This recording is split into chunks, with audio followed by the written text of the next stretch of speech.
আসসালামু আলাইকুম রহমতুল্লাহ। প্রিয় দর্শক, এটিএম আজহারুল ইসলামের মুক্তি না হওয়াতে বাংলাদেশের লক্ষ কোটি জামাত ইসলামের নেতাকর্মীরা খুবই বিস্মিত এবং হতাশ। তারা ক্ষোভ প্রকাশ করতেছে, বাংলাদেশ জামাত ইসলামী কেন এটিএম আজহারুল ইসলামকে মুক্ত করতে পারতেছে না, এই ব্যর্থতা কার? দেখেন, বাংলাদেশে জামাত ইসলামের একটি অঙ্গ সংগঠন মুফাসসিরিন পরিষদ, সেই মুফাসসিরিন পরিষদের আলেমুলামারাও এই বিষয়ে বক্তব্য রেখেছেন।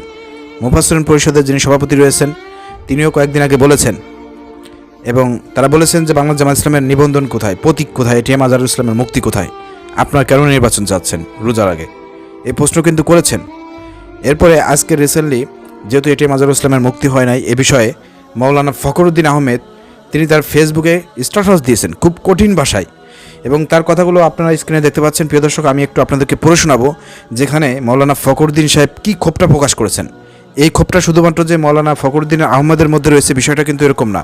এই ক্ষোভটা তিনি যে কথাগুলো এখানে তুলে ধরেছেন, এই কথা বাংলাদেশ জামাত ইসলামের সারা বাংলাদেশের যত নেতাকর্মী আছে তাদের মনের কথা, এবং আলেমুলামাদের মধ্যে যারা মুফাসসিরিন পরিষদে আছে তাদেরও মনের কথা।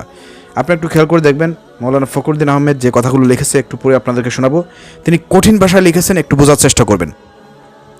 স্ক্রিনে আপনারা দেখতে পাচ্ছেন মাওলানা ফখরুদ্দিন সাহেবের স্ট্যাটাস। তিনি লিখেছেন, বিচার বিভাগ সহ রাষ্ট্র পরিচালনার প্রতিটা সেক্টরেই সাংগঠনিক অবস্থান কতটা দুর্বল, এগুলো তার প্রমাণ। মূলত সে কারণেই এসব আইনের ব্যাখ্যা। যাদের অবস্থান ভালো, ক্ষমতায় যাওয়ার পথ একেবারেই ক্লিয়ার, তাদের সন্ত্রাসীও নিরাপদে জামিন পায়, কারণ বিচারক তাদের প্রতি আত্মবিশ্বাসী ও দয়ালু। এটা সেফ জোন।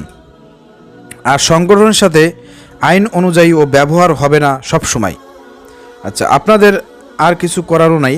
বিপ্লব পরবর্তী সময়ে কাজ সময়ে করা হয়নি, সুযোগ ছিল বুঝে নেওয়ার, কিন্তু অজানা কারণে নেওয়া হয়নি। নিজেদের কাউকে ড্রাইভিং সিটে সাহস করে বসানো নাই, তরুণদেরকেও বসতে দেন নাই। এখন আরও পরিবেশ জটিল হয়েছে, ভবিষ্যতে আরও জটিল হবে, তাই ব্যাখ্যা আরও লম্বা হতে পারে। খাই ফেলাও।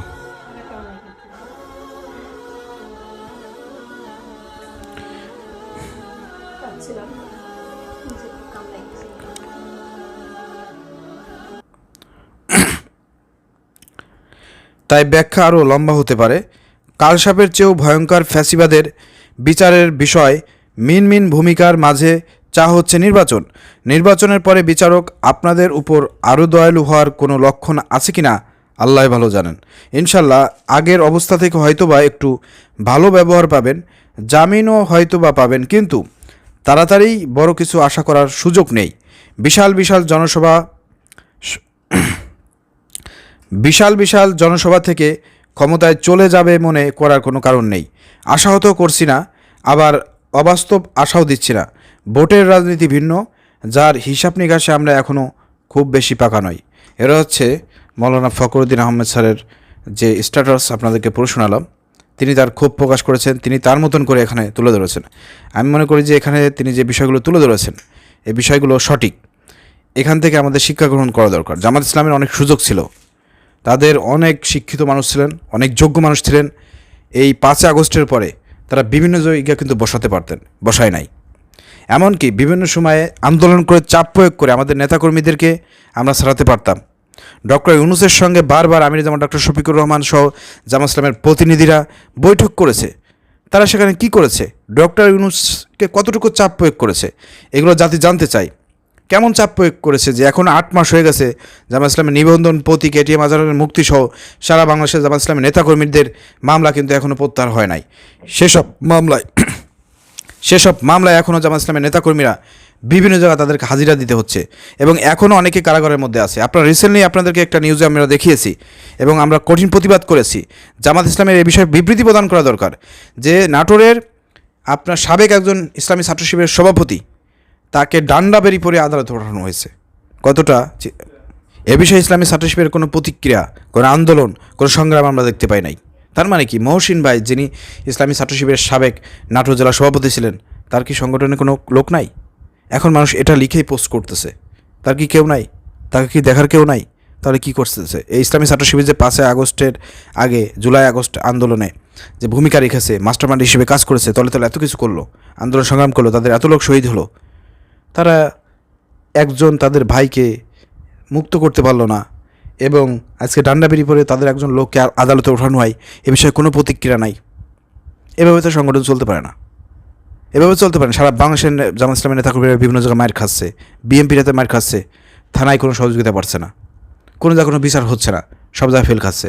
এইগুলো দেখার পরে নেতাকর্মী যারা আছে, সাধারণ সমর্থকবৃন্দ যারা আছে, তারা কী মনে করবে যে জামাত ইসলাম আগেও যায় এখনও তাই? তাহলে এই জামাত ইসলামের সাথে থেকে কী লাভ? এই জামাত ইসলামের সাথে ভালো সময় যদি মার খাওয়া লাগে, খারাপ সময় মার খাওয়া লাগে, তাহলে থেকে কী লাভ? এরকম চিন্তাভাবনা কিন্তু অনেকেই করা শুরু করছে। আমার কথা অনেকে হয়তো খারাপ ভাবতে পারেন, আমরা তো বুঝি, আমরা তো জামাত ইসলাম বুঝে শুনে করি, দায়িত্বশীল হিসেবে কাজ করতেছি। কিন্তু আমি যে কথাগুলো তুলে ধরতেছি, দেখেন, মিলায় দেখেন, এরকমটা মানুষ ভাবতেছে কিনা। আমার কথা যদি রং হয় আপনারা আমাকে ধরিয়ে দেন, কমেন্ট করে জানান আমাকে। কিন্তু আমি বাস্তব কথাগুলি তুলে ধরতেছি। এ বিষয়ে জামাত ইসলামী এতটাই গাফেলভাবে তারা কাজ করতেছে, মিছিল, মিটিং, সমাবেশ, এ কর্মসূচি, ও কর্মসূচি, দাওয়াতি গণসংযোগ, এমপি প্রার্থীদেরকে নিয়ে রোড শোরুম থেকে শুরু করে সব কিছুই করতেছি আমরা। কিন্তু আমাদের যে নেতাকর্মীরা ভোগান্তির শিকার, মামলা নিয়ে যারা এতদিনই 15 বছর ধরে দৌড়দৌড়ি করে বেড়েছে, বাড়ি ছাড়া ঘর ছাড়া, তাদের বিষয়ে কি ভাবার সময় পেয়েছে জামাত ইসলাম?